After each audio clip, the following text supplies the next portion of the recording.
Well, there it is. Hello there, this is WTii, and I'm going to be checking out Warcraft Alliance versus Horde, the Eversong Forest 2 versus 2 map. Now, looking back a second, you might notice this is the Starcraft 2 engine, because it is on Starcraft 2, the Heart of Swarm. So if you go to arcade, in the arcade, if you search for all arcade games and put in WA, you have access to a WA, Ice Crown, Free versus Free, WA, Crossroads, WA, Echo Isle, WA, Howling Forge. Well, I need to stop doing that, but WA, Ashen Vale, and WA, Eversong Forest, which seems to be the most popular one with the highest amount of ratings, so that's the one I'm going to choose.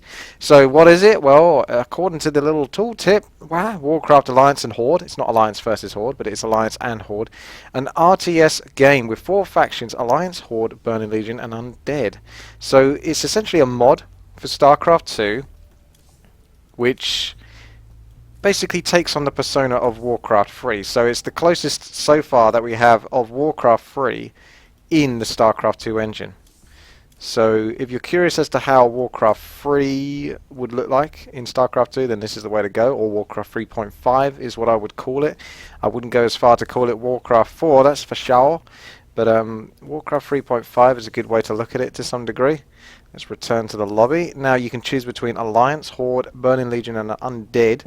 Since I'm intending to keep this as one video, for now at least, I just simply want to check this game out. I've already had a little look at it, but I'll go into an actual proper match of it, and you guys can have a little check out yourself. And if you're interested, you can go into StarCraft 2 yourself if you have access to it.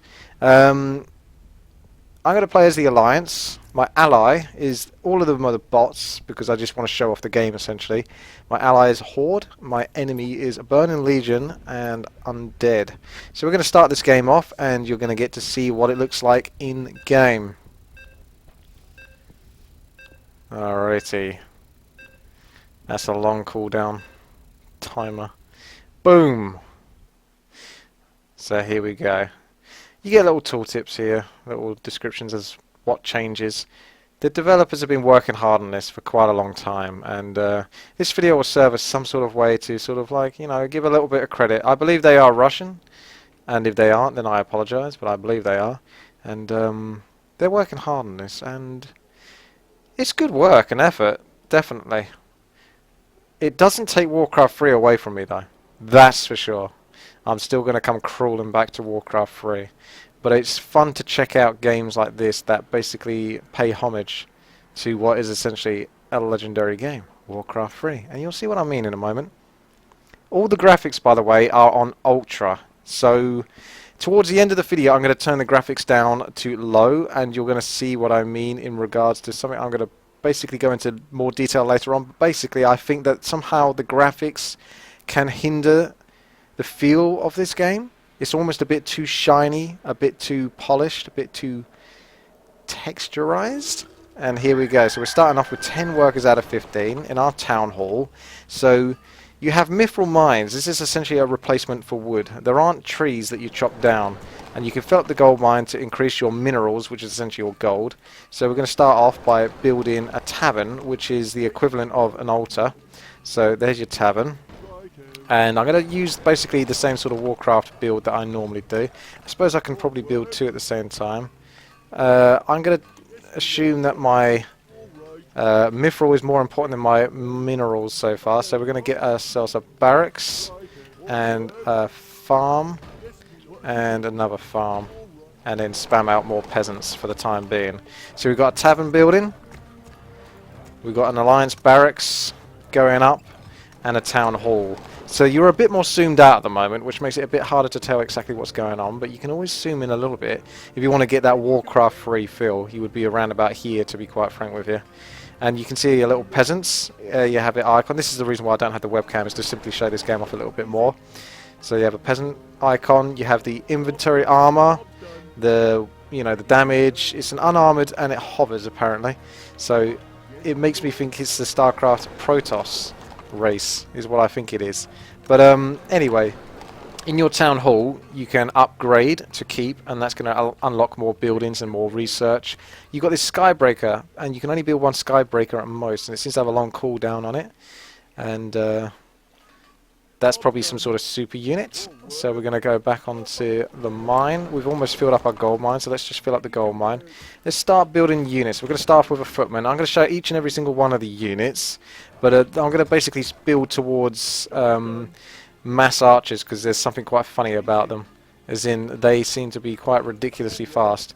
Also, you can only have one peon or peasant on the mine at a time, so you don't really need to max out too much. It's quite easy to max out on a base, as you can see I currently have done on it already at this point, so it might be in my interest to move on to an expansion such as over here. So that's something I'll look into once I've got a few more units, so I get archers. Meanwhile my hero is building. As for other buildings that I can produce right now, I've got access to the mage tower, so we're going to build a mage tower right now, and that way we can get some casters up in this action, and then I'll probably upgrade to a keep, or I'll try to take an expansion if I can. So I was just waiting on the hero basically, because you have the experience system much like in Warcraft 3, where you get experience for kills. So you obviously want to have your hero out, otherwise you're not getting experience. You can see the armor and the damage types versus other types. It's all descriptive if you hover over with your mouse.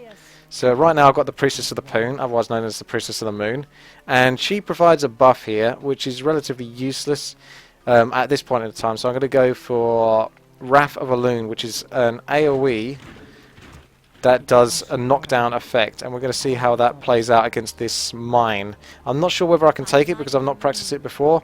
I've aggroed. I wonder how far, out of curiosity, they chase me for whilst I'm basically doing all of this macro stuff. We've got the mage tower as well. If you want to rally to your hero, you have to specifically find your hero with your building is the best way to do it. So it looks like they do aggro, unfortunately, a little bit far than they should do, and they seem to sort of stand where they are. They don't chase you, but they will attack you if you come into range, so you just got to be a little bit careful of that.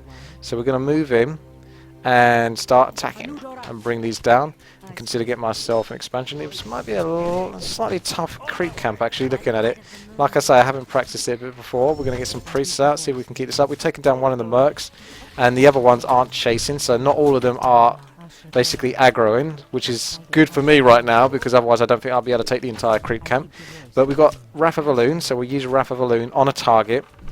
Seems to have a bit of a cast time, but once it goes off it stuns the target and anything else nearby in a 4-yard radius, I believe. So we can do another one of those in a moment. That looks like some sort of flame ability, so we probably want to stay out of that. That's like World of Warcraft style mechanics. Taking quite a lot of damage there. So what we can do is activate Aspect of the Monkey on our archers, which is going to increase their dodge by 40% from ranged and spell attacks. But obviously I'm in a bit of a pickle right now, so we're just going to have to keep getting in there and bring down that last fella. See how he likes it. And we've brought him down. You see the Priestess of the Moon is now level 2. She can now get herself another ability, which is Grace of a Loon, so I'm going to get that. I'm going to try to take... Oh, there's a loot thing to pick up here. In my inventory, you can see each hero... My F3 hero here, Priestess of the Moon, has picked up the Stockade Pauldrons, which is +6 strength. And it's very detailed, this game, actually, almost to its detriment. And I'll go into more detail as we play through, because you'll see in a second, as I show the game off a little bit more, each unit... Hang on a second, I'll keep aggroing. I'm just going to attack these mobs, get them out of the way. Let's get some more priests, because priests are always going to be useful. Just keeping me alive. Now... Each unit, including archers, has different abilities. So, for example, your archers here, they have Aspect of the Monk... Well, the Monkey. That should be Monkey. One moment. Just bring that volume down a little bit. Aspect of the Monkey. So, 40% chance to dodge, piercing or magic attacks. So you can click that on, and that's on. And you can see this visually on your character with this little shield revolving around. If I want to increase her speed, I can switch to Aspect of the Cheetah. You can only have one aspect on at a time. And she now moves really fast. Which is why I want to mass archers and go Priestess of the Moon, because I think that's totally abusable. And if you upgrade in your barracks later on, you can get +20% critical strike, which is going to be very good for basically sieging down the enemy. So we're going to upgrade to keep at this point. And keep getting archers for the moment. Or actually, can I get myself a blacksmith? I cannot yet, I need the keep, so we're going to keep getting archers because we love the archers. In fact, I'll get a war... Well, I almost gave it away. I'll get a war... No. I'll get a footman. Now we're going to look at the footman for a second. First thing, actually, I just want to show you why I was going these archers. Let's chuck on Aspect of the Cheetah. so they all move nice and fast. Now we've got this Priestess of the Moon ability, Grace of a Loon, level 1. This increases your movement speed by 50% and minus 50% spell damage taken, so that's pretty good. And you'll see what I mean in a second. Oh, look how fast they go! Whee! That's pretty damn imbalanced if you want to run away. That's like a scroll of town portal, or scroll of speed would be a bit more accurate in this sense. So you can just, with the Starcraft 2 engine, you can have a lot more units in one tab. So you can basically have it a lot easier to control because you can just stick everything together, and it's really nice for that aspect. The keep is halfway through, so we can't do anything there. You might notice that this map, even though it's called Eversong Forest, I believe, is basically what looks like a copy clone of Lost Temple, because you have the Tower Island bit at the top left here, and you have the 4 bases with the natural expansions nearby. And I think, oh, I'm going to have to back off here, because that is another player, by the way, I'm against. Looks like an undead player. A Death Knight. Can we stun? Yes, we can stun. Let's stun the hero, and then focus. Oh, I've lost my thing. Let's get a stun going again. Got to be careful with my health. I'm getting a bit of a trouble. There we go. Got my spell off. Gonna run away because he's bloody powerful. Gonna have to use my E, which is gonna increase my speed and get the fuck out of there, because right now he's kicking my ass. That is very nasty indeed. Still haven't got this upgrade yet. Luckily I can get back in my base and try to protect myself. He's very nasty, this undead. That's Ufa, wasn't it? Argent Crusader working with the undead. Yes, because if you get a tavern, you don't just get alliance heroes, you can get access to mercenary heroes, which is basically what he's picked, because he's picked himself the Argent Crusader, which seems to be bloody badass right now. So we're going to chuck on our aspect of the monkey, because we're getting attacked pretty badly. Oh my goodness, I could actually end up dying here. I don't know if I can get my ally to help me, because right now this is looking pretty nasty. I've not actually got any cash. I need to start filling up this gold mine to actually make it worthwhile. I wasn't expecting to get attacked this harshly. This looks very nasty, and it's as I would like to go into detail a little bit later on in the video, but right now is a good time to do it as well. It's pretty hard to tell what the frick is going on, because you're more soon back. It's all new, and it doesn't have that simplistic graphics that Warcraft 3 has. And this is where I think having ultra graphics in a game like this kind of screws you over a little bit, because it's really difficult to kind of tell what the heck is going on. So right now I'm not in a good spot. I'm going to get myself a Huntress, because why not? It's a bit more expensive. Arcanist. I've just lost my hero, which is really bad news. I think Blue is very slowly on his way. Brewmaster coming over. I've not got many units left. I haven't really played this game for that long. My hero seems to resurrect after a certain amount of period of time. Don't know where my ally keeps running off to. Like, I don't know if I can get him to help out. Where are you going? He saw what's going on in my base, and he's like, fuck that. Okay, Huntress is out, so you can see the Huntress. Now, the way they've got away with these models, by the way, is if you've ever played World of Warcraft, you might notice that they share the same sort of models from World of Warcraft. So they're using the models from World of Warcraft and placing them into this game, which is obviously pretty awesome, because essentially this is what Warcraft 3 would look like to some extent if it was upgraded in graphics. Luckily, that guy's kicked my ass, and he's now walking away. So I can go and rebuild and hopefully not antagonize him in the middle of the map again. The biggest problem is he's probably quite powerful hero-wise. Because it's a bot, it doesn't stop to talk or commentate about the game. It basically cracks on straight away with what needs to be done, and that includes getting experience, where I was doing a little bit more showing off, and the bot was straight to business. Priestess of the Moon has resurrected at the tavern by the looks of it, after that time period has evaded, and we're going to go and get ourselves a town hall once more, and hope that we don't die straight away. Now, what else is there to creep? We're going to come up here to the next creep camp, because you can see anything that's basically got these little white dots on them are creep camps on the minimap. So we've got ourselves Eagle Eye, Archer, Huntress and Archer, plus 5 sight radius. Well, since I'm going a heavy Archer build with this, I want to show off all the units, but it's obviously a bit tricky. So let's have a look at the Huntress. She can summon a little pet, which is basically like mechanical critter. Yeah, that's pretty loud. And I don't know whether you can control it. Yes, you can. So it's just like mechanical critter, basically. Let's stun this troll priest at the back, and then move out of that. That's a flame wall by the looks of it. It's a new ability. It looks pretty awesome. It does a lot of damage. And my Priestess of the Moon isn't doing too well, because they seem to have very heavy focus on her. I can't seem to get... If I get my Priestess of the Moon to attack my own units, it doesn't take the aggro off. In Warcraft 3, that's a little exploit you can use, a little micro exploit, to get the damage off your main focus target. But unfortunately, I'm just going to have to kite him, which is fine. I'm a ranger, so I can do that.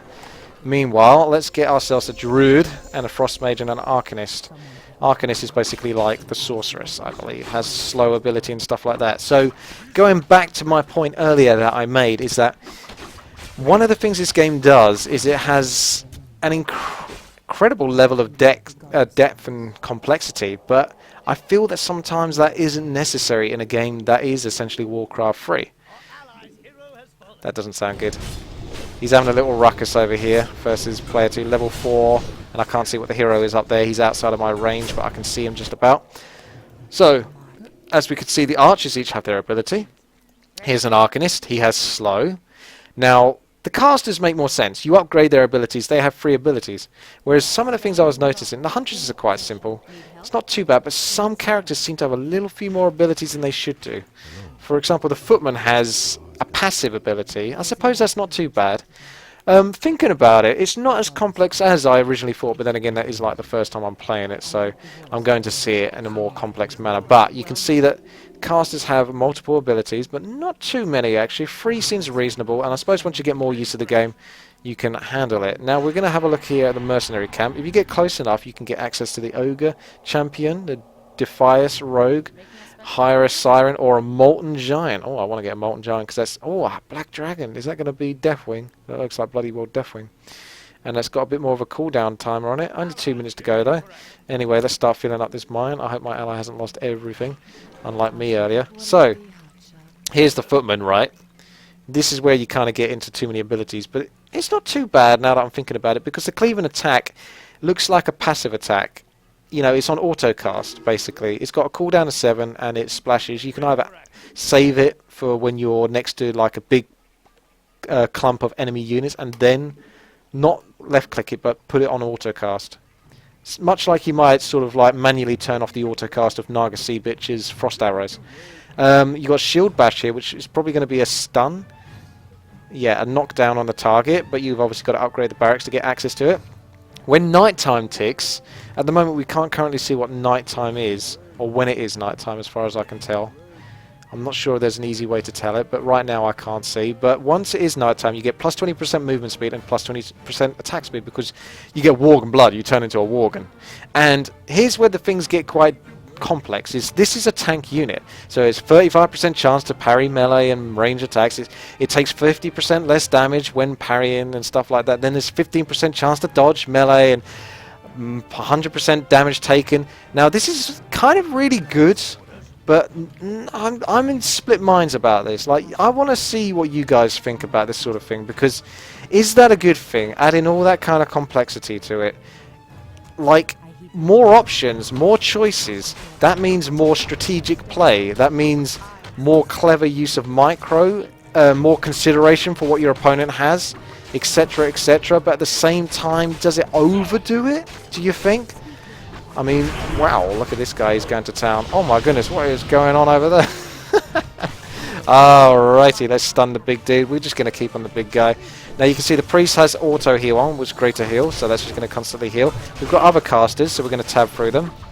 At the moment, Frost Mage, which is just an ice lance, it's going to slow down people and reduce their attack speed. My goodness, this game gets loud and quiet from time to time, depending on where I am. Let's knock the sound down just a little bit more. Getting a bit crazy up in here. Now, let's have a look. I'm being quite lazy, by the way. I'm not, you know... Oh, look, I got an Argent Hippogriff! Yeah! Now, you can upgrade your Priest, your Druid, and your Frost Mage. So going back to the casters, you can see if any of them are still alive, which right now, this looks like it's getting worse and worse. How much does it take to kill this guy? Obviously, he's like a big boss, but damn, just kill him. I don't want to lose all my units, because I actually want to show some of them off. How much health has he got? He has this strange wolf icon, so not all of them are kind of complete with an arcane golem, but they still share the model. And wow, Priest of the Moon goes down. I feel like I might be able to kill him, but do I want to kill him? Shit, I don't, because I killed him when my hero was dead, so I don't get the experience. Such is the way of trying to commentate whilst trying to keep an eye on all of this. Anyway, now that I have the time to talk, since the Priest of the Moon is dead, we can look at the Argent Hippogriff with a cooldown of 10 on charge. This allows a unit to charge the target. Does that mean air targets, or does it mean ground targets? Let's find out. I guess it means air target, because she doesn't look like she's charging there. Strange. Anyway, I was talking about the casters, wasn't I? Now, the druid's really quite complicated. Look at this! This is freaking World of Warcraft. Oh no, not again. Leave me alone. I need cheat codes or something just to build a huge army or something. I mean, I'm not quite keeping on top of the macro, but then again, I wouldn't expect to be honest. I'm just trying to stay alive. Help me! Help! Let's get a blacksmith. And build more things. Maybe mass griffins will save me. Now, one thing to note. Let's finish off what I was saying about the casters before I get any more distracted by things. Do I have any casters left? Yes, I do. I have the druid. So the druid has an auto cast of Fairy Fire, much like in Warcraft 3. And I upgraded him, so now he has Rejuvenation, which is an auto cast kind of heal. That's very nice.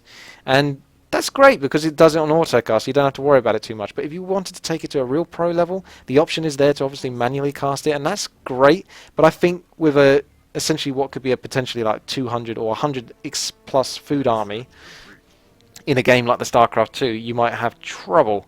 So cat form, let's have a look here. You can switch to cat form if you want him to go into DPS, and whilst he's in it, you've got Mangle and Ferocious Bite, which are on autocast, and otherwise you can switch to bear form, which is going to be a bit more tanky with charge. So that's great if you want to charge into a unit and tank, keep your ranged units away. Beautiful models, obviously the World of Warcraft models. And there is a final form, Moon King form, so that's going to be like a ranged DPS caster. Now that we've got our blacksmith, you can see that you can upgrade specific unit types, such as Priest, Frost Mage and Arcanist, benefit from cloth specialization. Or I can upgrade the ability to get a steam tank, which I probably will want to do that because I know how imbalanced steam tanks are. So where do I buy the steam tanks? Or do you just produce them here? Maybe you just produce those here. So at the blacksmith, you can also produce a steam tank, but you can upgrade your other units. Meanwhile, we're just getting all the upgrades for the casters and stuff like that. A lot of air would be a good way to go, a nice easy way to play, but I'm trying to get one of each unit, so let's have a look here. We need a castle. Yikes, a castle. I need to build some towers by this expansion. My ally seems to be doing quite a good job versus my enemy on this side of the map. So I know a place where I'll be able to get away with an expansion, and that'll be up here, the place that I just cleared. I can get that gold mine. Priestess of the Moon should be back, shouldn't she? So we can go get her some more experience. See if we can get her an ultimate ability. There's my steam tank. My goodness, that's a big fella, isn't it? Now that's not... Oh my goodness, that's huge. That's what she said. Damage 60 versus fortified 240. Sounds like he does shite loads of damage. Doesn't seem to hurt my own buildings though. So you can't TK. What's the deal with that, bro? You've got to have Team KO. No matter what. Looks like I can fly outside of the borders, but then again, you don't need to go up there. Unless you want to exploit and build a base up there. Maybe mass teleport with Archmage. This reminds me, I'm going to get myself a second hero. So we're going to get ourselves... the Thunder King? Dark Ranger. Let's go for the Wind Waker, because essentially he looks like a Blade Master from what I can tell. He's a DPS melee hero with fast movement speed and can attack multiple enemies when there is enough energy. So maybe he runs off the energy system instead of like mana system for casting spells. Now you need to get me a town hall. So, ooh, can't build there. You're sounding a bit gruntish or peonish, my little peasant friend. So what the hell's there then? Is there something here? Like an invisible unit? I don't know. You can't build there though. Oh, is it you? No. Okay, I'm not sure whether that's an enemy invisible unit sat there or not. And I'm not sure how I can find out. Arcanist Adept training, that doesn't help. Anyway, let's go for an Ashbringer in a moment, because at your main base you have a long cooldown on this, but once you've got 2,000 minerals, you can get yourself a legendary weapon, which is basically a weapon that you can put into your inventory slot on one of your heroes, such as the Wind Waker here.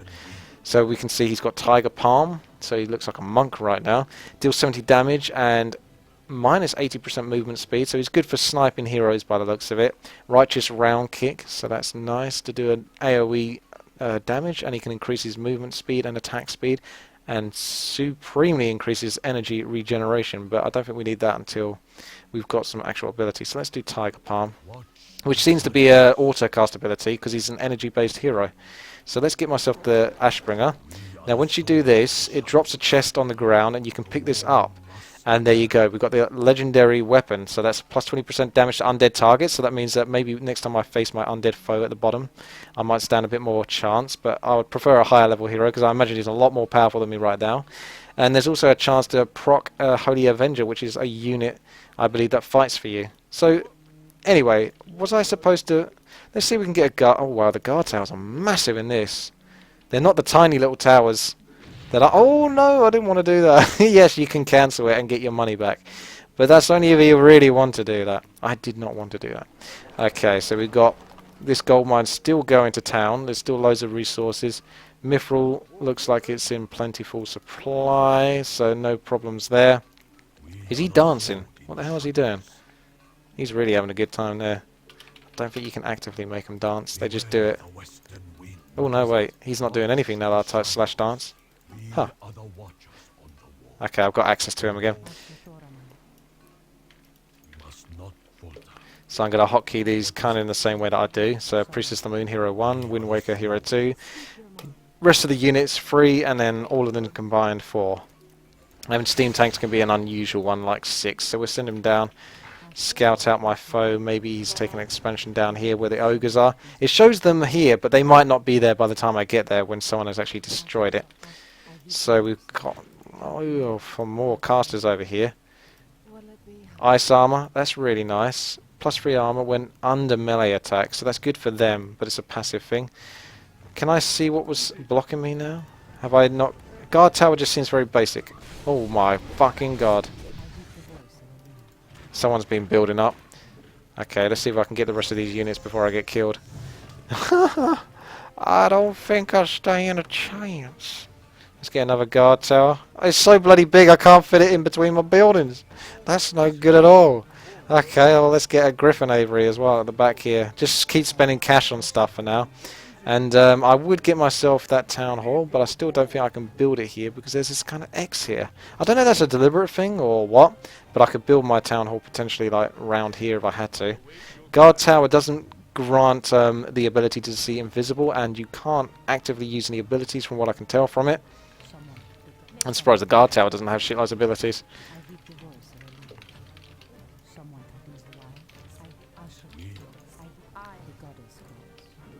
One thing I don't like about the Starcraft 2 engine, and this isn't the game or the mod's fault in any way, is if you're quickly switching between units, you can see the portrait here. You can't see it. In Warcraft 3, the portrait is instant, so you see exactly what you're clicking on. Even in just peripheral vision. Archers will learn Hawk Aspect. That's the crit. So we're going for that mass archer build because, quite frankly, there's too many units in this frickin' game. This is the other thing that... I don't know. I mean, is there too many units? 4 casters... you know, a couple of melee, mid-range. It does seem pretty well balanced overall in terms of units. At first it's very overwhelming, I must admit. We're going into upkeep now. If you go over 50 foods, you're into upkeep, so it is just like Warcraft 3 in that sense. Let's see if we can get this town hall, even though it's going to be built a little bit out of range. Get some more peasants to fill it up, and then when I can, I'm going to get myself a Skybreaker, which is a super unit to some degree. Yes, so we've got our units. My ally's done a really good job. He's just cleared up the enemy completely, so we might be able to move in and finish off the undead. So you, my little fella, can come around there. I can't get myself a second legendary weapon. And the enemy can pick it up, by the way. They can pick up enemies just like you can lose items, rather. So if you drop an item on the ground, the enemy can pick it up. Because that's what happened in the previous game where I had a little quick test go. Is he picked up my Ashbringer, which was quite funny. And then started screwing me over. I'm impressed with the druids. They need to just make that a custom game of itself. I think it's a bit much to have that in a freaking... Oh my goodness, here we go. Oh, he's charging right in there! Did you see that? Oh, that is... No! That is not a clever freaking monk. No wonder you guys are almost extinct, stupid pandas. Jesus, he charged right in there. There was no thinking there whatsoever. At all. He just went for it. Okay, so we got too much mithril as it is now, so we'll see if we can get over to the top right, even though the enemy is there. So what I can do is use my air to scout, or didn't I have some huntresses? I had one huntress. Oh my god, he's camping. Oh my god. Monk is back. Oh my god, help me, Blue. He can teleport, I think. You do get a teleport ability. Like if I click on my Priestess of the Moon, you can see I've got the teleport to main base. I don't think that guard tower is going to save me, to be honest. This looks kind of messy. This is where I'm getting into the issue. Right, so what we're going to do is we're going to pause it a second. Now, take this in for a second. I'm going to look back at the game, absorb the graphics, see if you can tell what's going on, and then I'm going to change the graphics from ultra to low. And I think you'll see more of a similarity to Warcraft 3 when I do it to low. And not all of the low features will kick in because I'd have to reset, and I'm not going to reset. So get ready for it. So have a look. This is it. This is zooming in. It's a little bit clearer as to what's going on, but not totally clear. I must admit it's a little bit clunky, and I've got a good holding position here. All my units are clumped here. Now we're going to go from ultra to low across the board.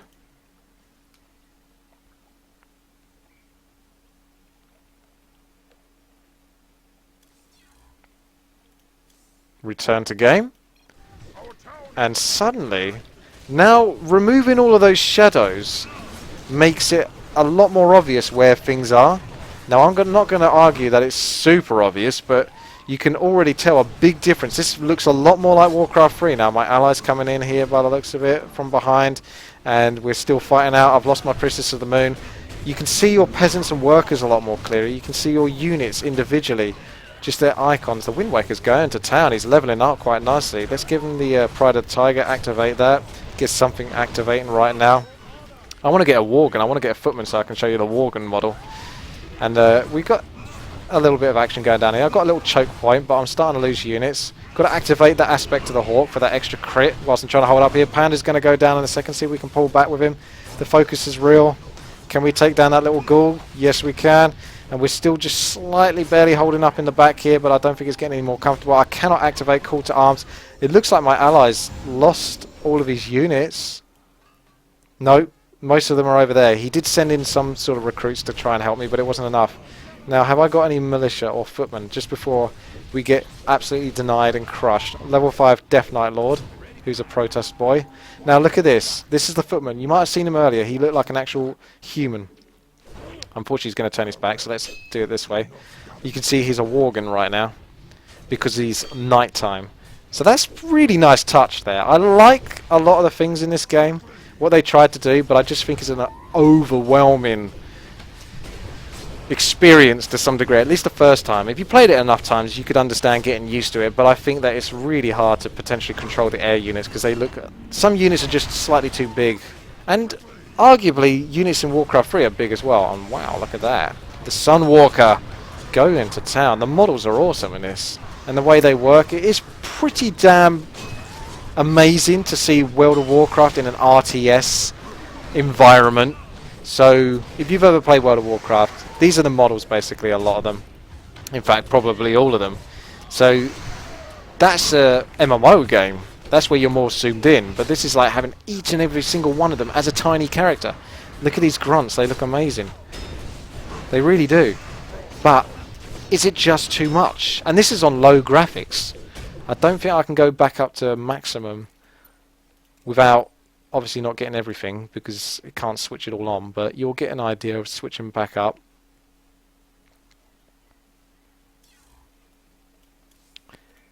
And here we go. And this is my problem again. It just suddenly sort of, it almost blends in too nicely. I think if you were playing like a campaign, this is kind of how I felt with Dota 2 a little bit, is it looks a little bit too blurry. Like, I'm not sure what I'm looking at. It all kind of blends in as one. The units blend into the environment too much. They're not distinguished enough. There's not enough contrast. When it was lower on graphics, it's really obvious. There's a unit standing above on top of ground. Right now, it looks like the units are almost part of the ground. Quite obviously, I'm dead at this point, and I did get to basically check out almost all of the units. If I can maybe get myself the Skybreaker, we can finish it off with the super unit, but I'm not sure if I'm going to survive that long. Has Blue come to my aid yet? Properly? No, he seems to keep dancing in and out of the enemy base, basically lording it up over him. So the artificial intelligence only goes so far, obviously. You can only program it to go so far. I'm not sure if I'm going to get my Skybreaker anytime soon. Looks like it's going to take a while. I think the thing I like most about this is just the chance to see the World of Warcraft characters in the Starcraft 2 engine. Now, it's not the first time I've seen that. I did play a a Starcraft 2 game that was like an RPG type game. There was 4 heroes, so there's 4 of you on this multiplayer map. Each one of you could choose a hero, and I chose Ysera, which is the big... No, I think it was Alexstrasza, which is the big freaking red dragon. And it's the exact same model from World of Warcraft. And obviously when that's like reduced in size and condensed down to an RTS scale, it looks gorgeous because it's just that much more highly textured in a sense for the size that it's taken up. And it does it well. And they obviously designed it to some degree to be that way. StarCraft 2 to absorb the World of Warcraft. And this takes me into the part where I... Oh my goodness, that is another World of Warcraft absorber. Look at that. Siege attack! He's charging up his lasers. Oh! Okay, that was a bit lackluster. And he's doing that over time. So if you right click, he just auto attacks. So he's basically like a little massive tower that just protects your base. Maybe I would have wanted to get him a bit earlier. Although he doesn't look like he's going to get through the Argent Commander anytime soon. Looks like a broken hero to me, if you ask me. And he's level 6. So I didn't get to see what my ultimate heroes did. But it's a fun look at it. And if you're interested in trying it out, then you can do so at StarCraft 2, which is the game that you will need to play. I believe you might be able to have access to it. If you can get access to the arcade with just a starter account, so you don't actually have to pay for the game, then you can do so in the arcade section where you can see lots of little custom games are available. Just search up WAH, and there it is. If nothing else, check it out just to see each of the units, what they do. It's quite impressive, the amount of detail and thought that's been put into the game. It's just I feel like the balance might be almost impossible to keep up on top of if you overcomplicate it. Not that it's too complex, because once I took time to really look at it, the units did have abilities, but most of them were like auto-cast and stuff like that, so you could get used to that, and generally it wouldn't be that much to take on board if you spent like a week playing it plus. You could get the hang of it, I imagine. But there's 4 races, and each of those races is going to have a whole ton of units, so that's a lot to learn for a custom game. But it's impressive nonetheless. You've got to give them credit for that. It is impressive nonetheless. However, personally, gameplay-wise, I'd much rather be on Warcraft 3, which is probably where I'm going to go next, I imagine. So, thank you very much for watching. I hope you enjoyed this little look into WAH, the StarCraft 2 mod, Warcraft Alliance and Horde. And if you look it up on Google, WAH or Warcraft Alliance and Horde, you can get access to like the download pack or the information from the creators themselves, how up to date they are, where their progress is, if you really want to look into the project that bit more. So thanks again for watching, take care, subscribe, like and comment, and I'll see you later.